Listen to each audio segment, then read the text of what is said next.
Story 1. I have a roommate who is destined to be single forever. His preferences are not open to any changes. Must be shorter than he is, blonde, blue or green eyes, virgin, and preferably never been kissed. Slim, but not too muscular. Enjoys doing household duties. Full-time employment with benefits and retirement savings. No drinking alcohol, caffeine, or sugary sodas. Must have a sense of humor and laugh at his jokes. Must want 3 children. Must be financially set and planning for the future. He's a 46-year-old suspected virgin who's 5'6", balding, pudgy, and an evening desk clerk at a 2-star hotel. Smokes shit tons of weed and drinks a 12-pack of light beer daily. Has no hobbies but getting drunk and staring at things. Literally dresses and looks like a person you would not introduce your kids to, and no way would you ever leave them with him. It's sad that he doesn't see how sad he is and thinks it's normal. Story 2. My friend claims to only want to date Japanese girls, despite not living in Japan or any community with a Japanese population. Furthermore, he has never even met a Japanese girl. His opinion is based solely on watching anime. My wife is Filipino and was living in a Midwestern state about 20 years ago. Her friend says that his friend would love to meet her and go on a date. She was single at the time. She shows up. Now, my wife is a model. Under few metrics could she be considered not attractive. Guy looks at her, makes a disgusted face, and walks out. Now, my wife is like, okay, this guy wasn't George Clooney, but what was his problem? So she sees her friend, who apologizes profusely, saying something like, he thought all Asian women would dress like geishas and be subservient. So I'm Japanese and female. And when I was in my teens and 20s, some guys were so creepy as soon as they found out I was Japanese. Sometimes even the police had to be called. I was working in retail and got a stalker once too. But also, when I was younger, it made me feel like a fake, because I wasn't super groomed, neat, and tidy like I was told Japanese women should be. But I had a lot of social anxiety, so sometimes I was quiet, so people thought I was actually like the stereotype. No, dude, I'm just trying not to have a panic attack, you fool. Ugh. Story 3. A woman I knew mentioned she was looking for a man who made at least $500,000 a year, and was also an artist type and not a workaholic. I was like, I think those items are in conflict with Sweet Thing. That sounds awful to me, to be honest. You would have literally 0 points. It's not a partnership. You're a pet. And at that point, you best be a 15 out of 10, because that's the only reason that type of person would want you. That's the type of relationship that always ends at the first argument because, puts on Druish princess accent, I don't have to deal with this, I'm rich. My sister-in-law worked for a high-end suit store, selling bespoke suits to clients. It's the kind of job where being pretty and flirting with customers is expected and gets you bonuses. My theory is that she worked that job specifically to meet a very wealthy guy to marry. Now she has the cushy life she's always dreamt of, with the sociopathic rich banker type of her dreams, 3 children she pays a nanny to take care of, and a house that's larger than all of my friends and my living spaces combined. Good for her, I guess. Seems like the gold-digging life is working out for her. Story 4. Met a woman who confessed her hobby, restoring old cars, repulsed most men because it's not a feminine activity. Au contraire, I think it was attractive as hell, and we had lengthy conversations where I did some research, asked questions, and listened to her talk about her passion. She ended our exchanges when I casually told her I wasn't proficient with tools and tinkering, outside of computers. Her justification being, a manly man knows how to use tools. My sister is big into car stuff and has a couple project cars she works on. She will actively avoid dating any guy who is also into cars. According to her, car guys are the worst. It irritates her that they'll always get mad if she knows more about a car than them. She would probably prefer a guy like you. I'm a female mechanic and can confirm.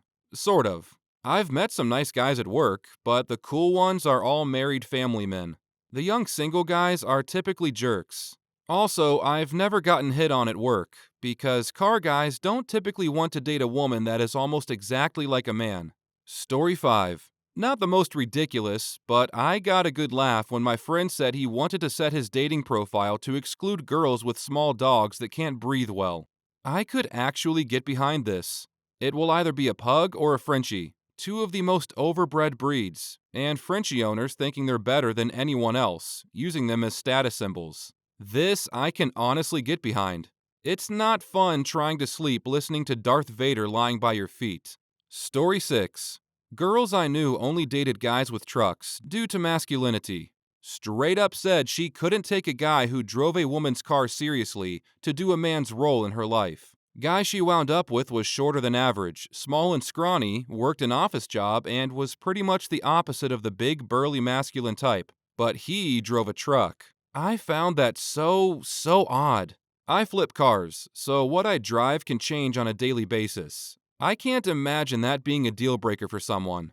Meanwhile, I see a ton of burly construction workers driving around in 20-year-old compact sedans because they're cheap, easy to fix, and who cares if they're sitting on a job site getting blasted with dust? Is she Southern by any chance?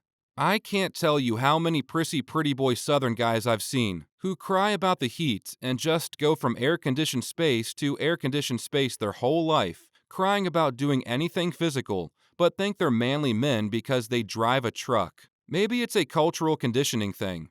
I'm a cis woman who learned how to drive a stick in a Ford Ranger. For years, I was taking that manual. Everything beast, to and from work while wearing heels, hose, and business skirts and dresses. The conflation of trucks and masculinity is so weird to me. Story 7.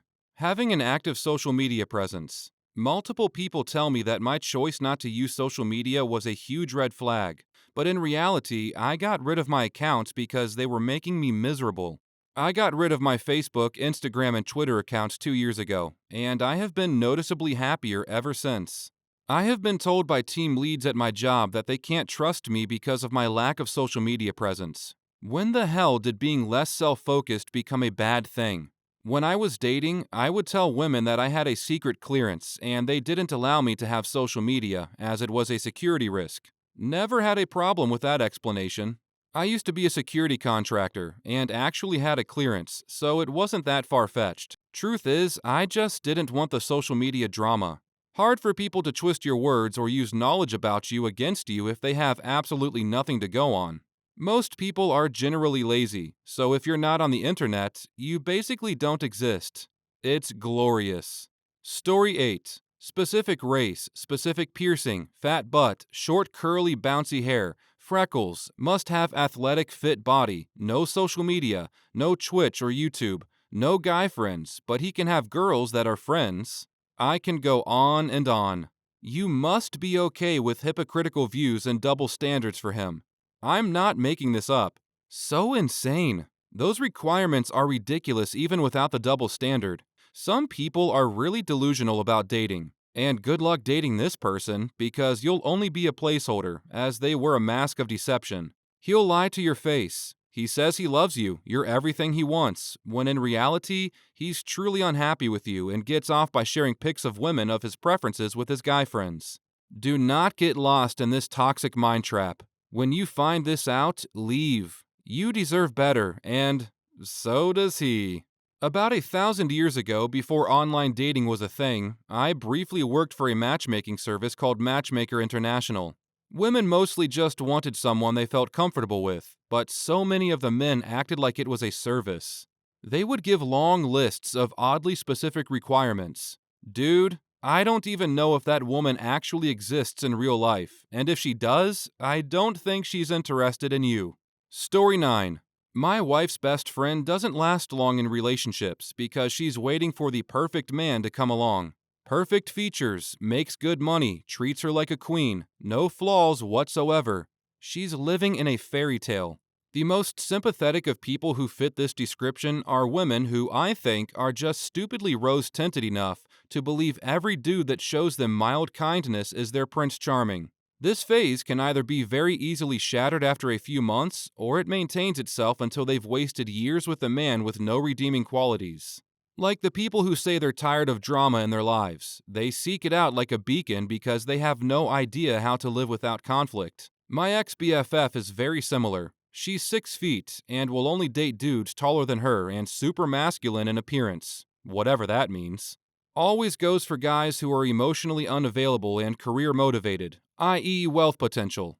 Plus, they can't have any flaws from the outset, have to support her religion but not be homophobic, take initiative to ask her out but not pursue a lot of physical intimacy, give her gifts and pay for dinner most of the time, and be someone with whom she looks good. She's super concerned with what people think, seeing her next to someone unattractive. After years of never getting into a relationship with anyone, due to either pining after someone clearly not committed and out of her league, or dismissing anyone interested as not successful or attractive enough, she finally found someone.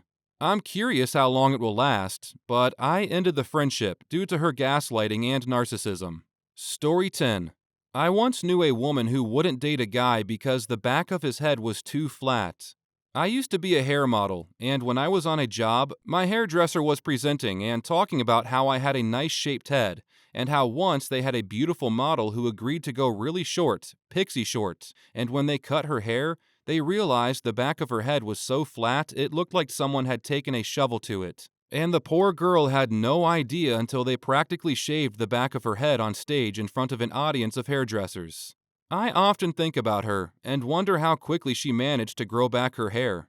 Was this woman Balkan? That's an insanely common thing to have as an ick where I grew up. Me and my siblings always got compliments on our nicely rounded back of head shape. I'm not a fan of it myself. It takes longer for my hair to get to the ponytail stage when I was growing it out. There are girls who could have like mid-neck hair in a ponytail, and my hair has to be collarbone or longer at the front. Story 11. He needs to be so hot that I feel physically sick with how badly I want him whenever I look at him. There's just no other way I could go out with someone. She was a junior doctor and a friend of a friend. When I last saw her, her boyfriend was a 6'2" ex-model. Because of the facial scarring from a knife fight with a rival drug dealer. He hadn't finished school or done any other kind of work and came from a really rough background. He'd been scouted, and modeling was the big break that was going to lift his family out of poverty. But then he got into a fight, and it was over before he was even 22. So now he was unemployed and spending his days sitting around in their flat, that she paid for, smoking weed, that she paid for, with his mates, talking about the hip-hop demo they were going to seriously start working on. Any day now, which she would have to pay for. He was really crazy attractive, but she would show up at my friend's door in floods of tears a couple of times a month over him, and they seemed to spend all the time together when they weren't actually screaming at each other. I don't know if she actually liked him as a person at all, but he was really hot. Story 12. I met a 49-year-old man who outright refused to date any women over the age of 30. He was single, in case you're wondering. I briefly dated one of these guys when I was in college. I was 22 and he was 38. I didn't want to see him anymore, and when I told him this, he told me I was too old for him. He said he was going to go to a foreign country, somewhere in Asia, and find a teenager. He actually said this. He said he was going to find a teenager and raise her to be the way he wanted. So gross. Story 13. I know a guy that is into older women, and by older, I mean much, much older. Like their last dating experience older. That was pretty common in America between early colony days through the 1700s, mostly due to inheritance and land ownership laws, since women could inherit and own land, but typically prevented from running a business. A man finally inherits land from dead daddy, takes over in his late 30s to 40s, marries young woman to have kids. He dies in 70s. She now has some of the land in her 50s.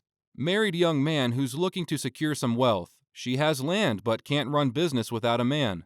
She dies. He's now older and wants kids, marries a younger woman, and repeats the cycle. Story 14. I knew a guy who hooked up with but wouldn't date his female best friend, who he talked to every day and spent a bunch of time with because she wasn't pretty enough and didn't have enough going on for her.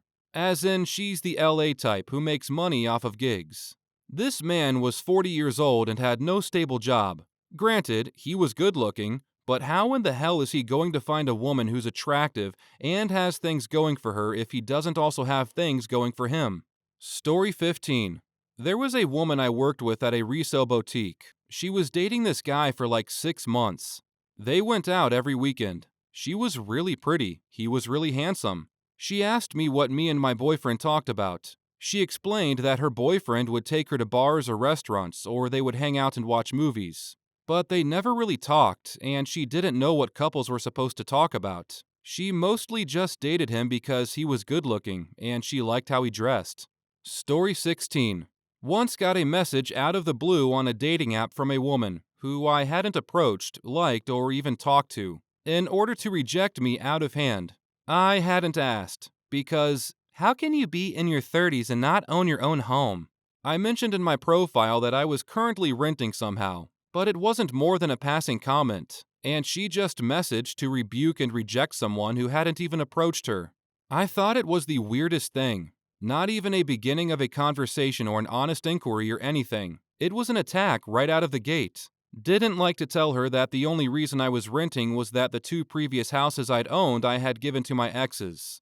The woman who was clearly only interested in one thing, and I didn't need her getting the idea that she could be number 3. Story 17. I had a friend in high school who said that the only man she ever wants is Prince William. Mind you, this was 20 plus years ago when he still had hair. We didn't even live in the UK.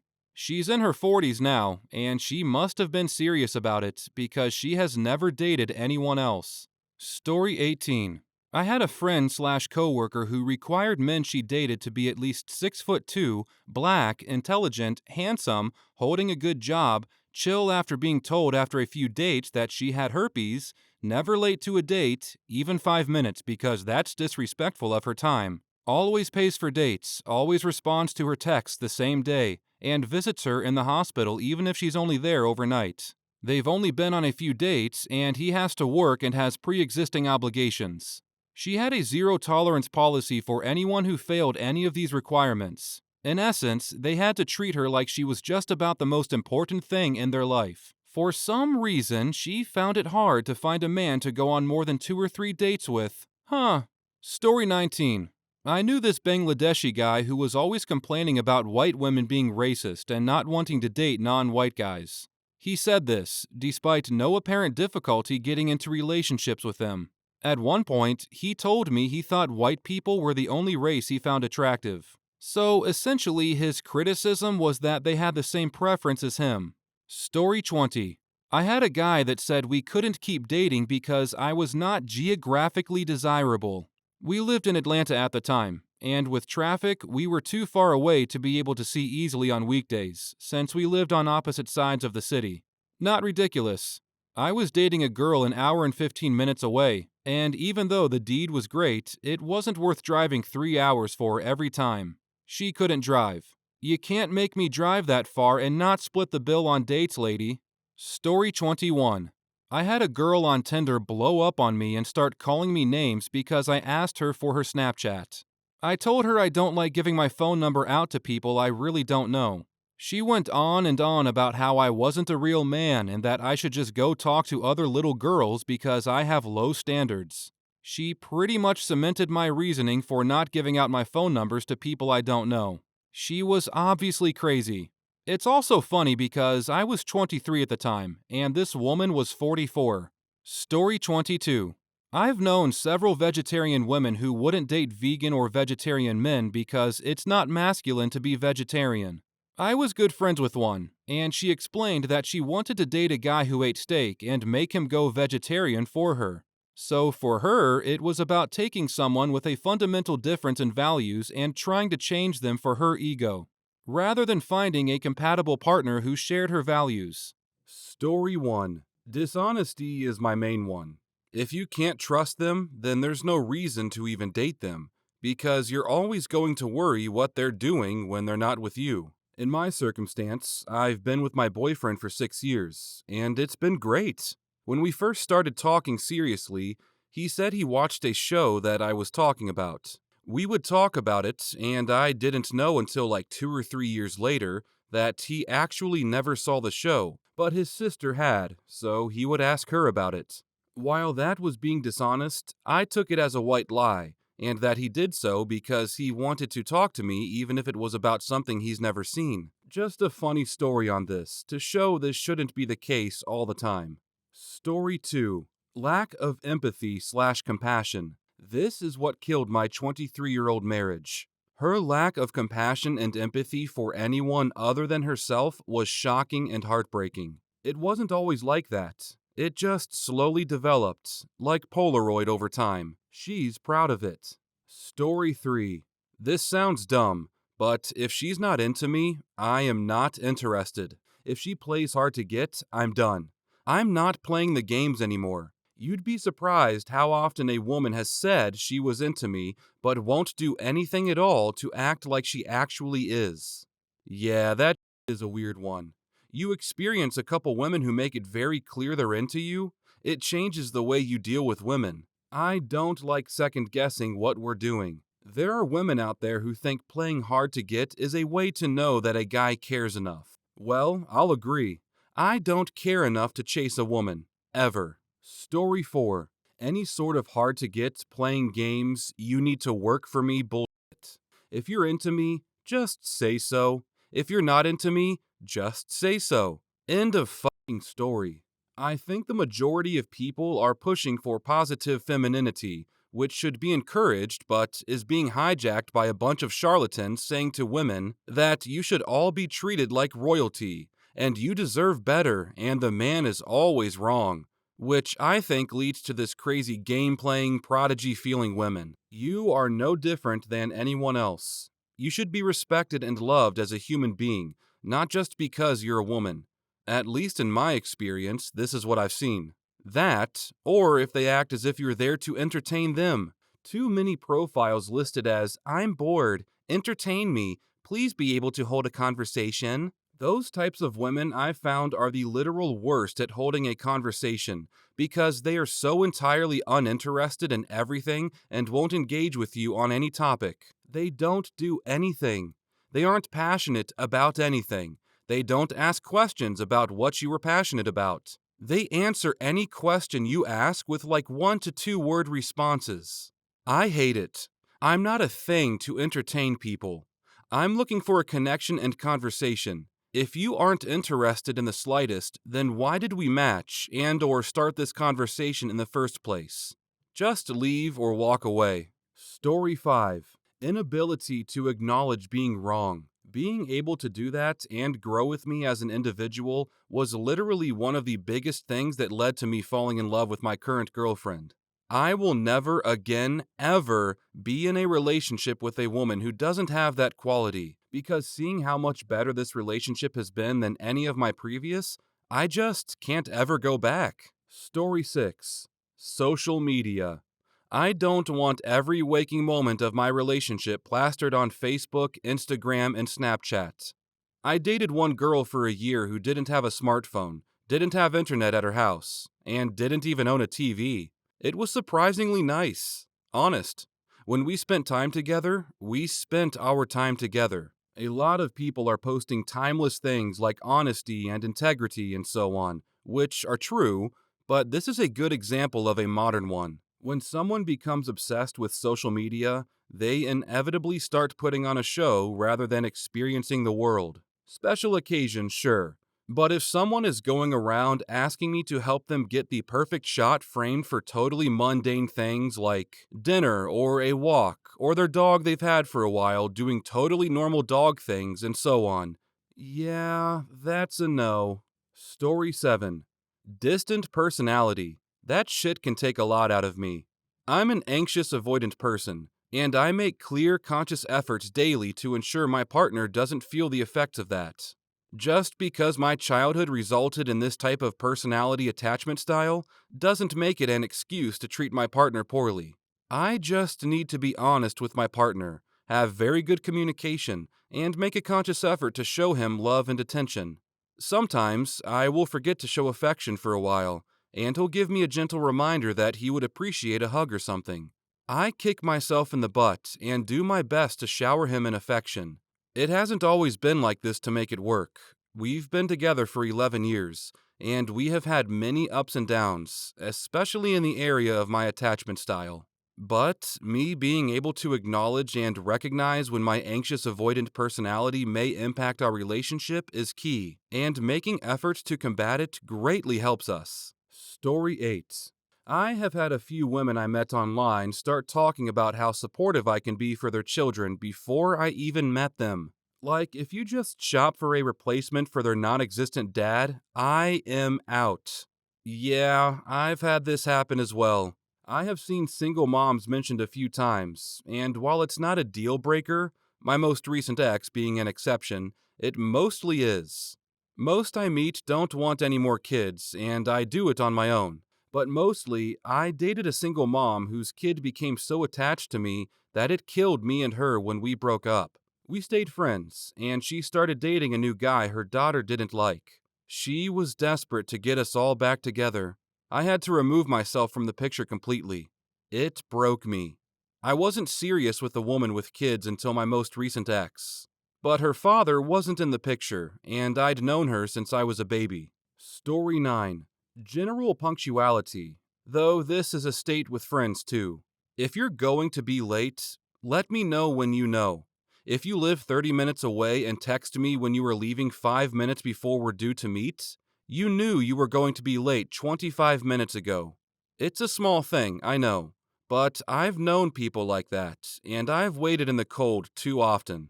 Story 10. Making fun of someone else's hobbies or putting them down for it. This can also apply to friends as well. All I ask is that you show some interest or curiosity in it. It could be something as simple as asking questions about it. Story 11. Not having any goals other than having fun. My ex just lived to go out every night with her friends. No future there, and an unhealthy relationship with alcohol, and her ex-boyfriend after a few drinks one night. That was a clusterfuck of chaos that I am glad to be free from. Story 12. Inconsistent communication style. Just feels like I'm being strung along. Also, don't date single mothers. I'm sure they're nice, and the kids are great, but I'm just not in a place in my life where I'm comfortable with that kind of situation. Story 13. Influencers. Or even worse, a girl who thinks she's an influencer. The obsession with social media is incredibly unhealthy and infects every other aspect of their lives. Story 14. At my age, I'm pretty honest about who I am and what I want. I usually let people know right off the bat that I'm autistic. I can totally understand if that's a deal breaker for somebody else and they don't want to handle it. But I've had some people want to test if I'm actually autistic, or try to help me get over it. Ugh, I won't pursue any further. I can't just not be autistic. Story 15. Well, after a really bad 3.5 year relationship with an NPD woman and taking 5 years to heal from that trauma, then after that, being back in the dating scene and dealing with being led on, ghosted, lied to, and stood up constantly. Dealt with another girl's false accusations and stalking, which resulted in me having to get a restraining order on her. Had another that broke up with me because of my hobbies. Later got back together, and then later stole from a store and laughed it off like it was no big deal. I was so done. I was sick of being mistreated, abused, and taken for granted. I was sick of dishonesty and lies, lack of accountability. All these things were deal breakers. As soon as I stopped giving a shit about women and dating and just gave up entirely, I found the one. I started a new job and met her within the first week of being there. We just celebrated our 2 year anniversary about a month ago. I've been through hell and back, but it all led me to her. And we have a very happy, healthy relationship. She truly treats me well, loves me, supports me, and gives me everything no other woman has.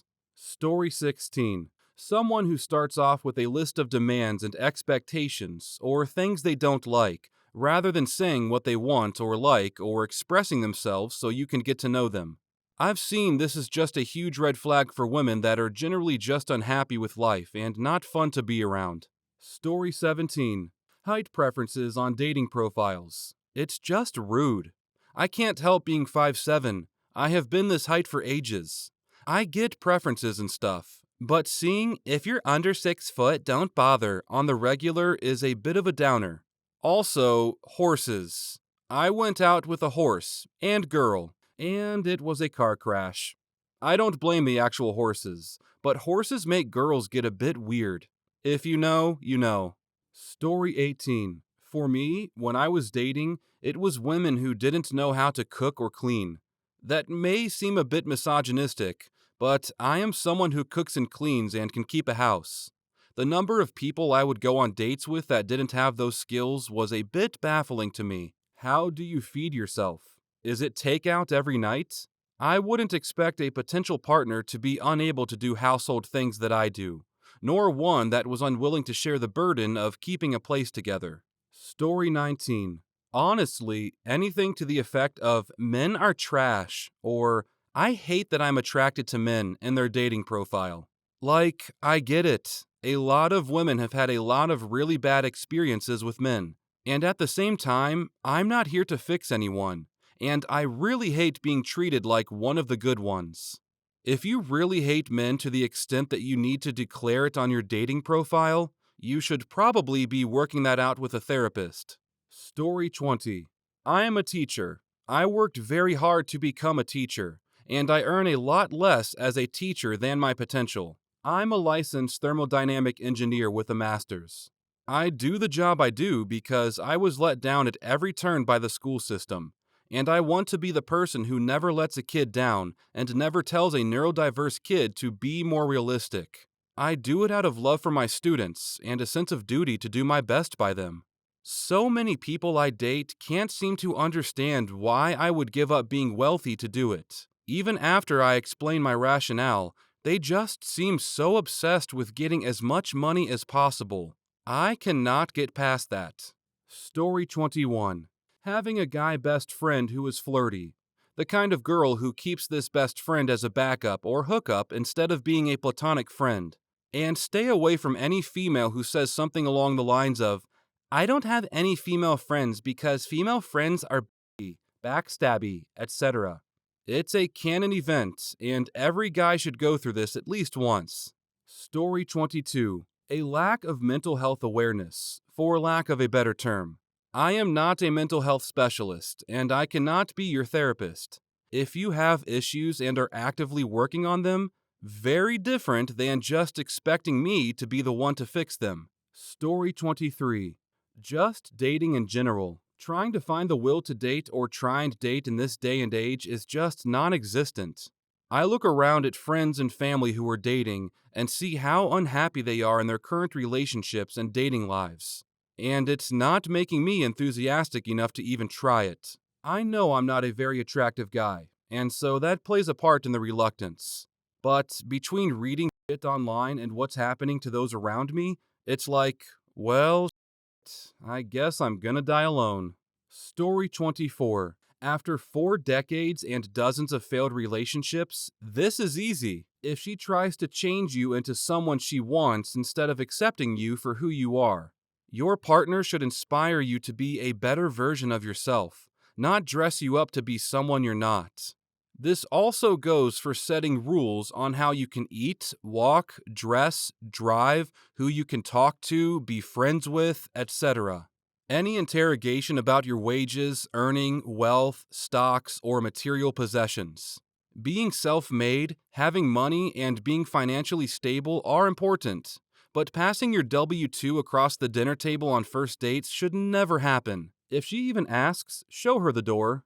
Communication. It's important. I don't care if it's text, call, smoke signals, or kodo drums. Let's make sure we prioritize each other and stay connected, communicating. Don't hole up and brood over something that bothers you. Let's take a hike and talk about it. Likewise for ghosting.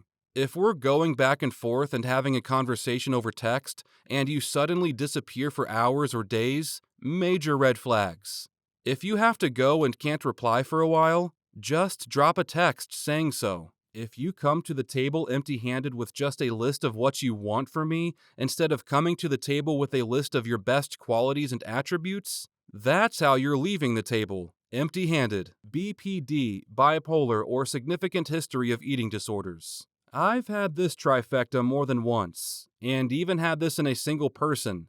It's not for me, and it's incompatible with my lifestyle, so they can move on.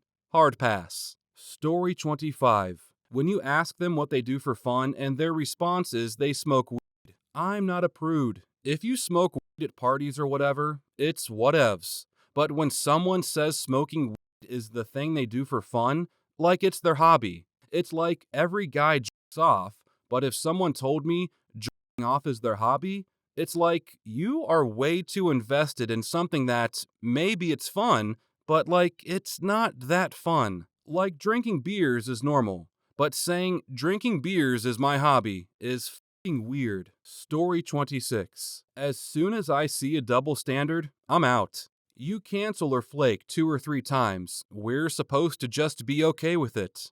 I say once I already have plans on a certain day, and now I'm an asshole that doesn't put her first. Her having guy friends is fine, and even if they're flirty, I'm insecure for even mentioning it. But I have tons of girlfriends, and it means I'm cheating or a slut.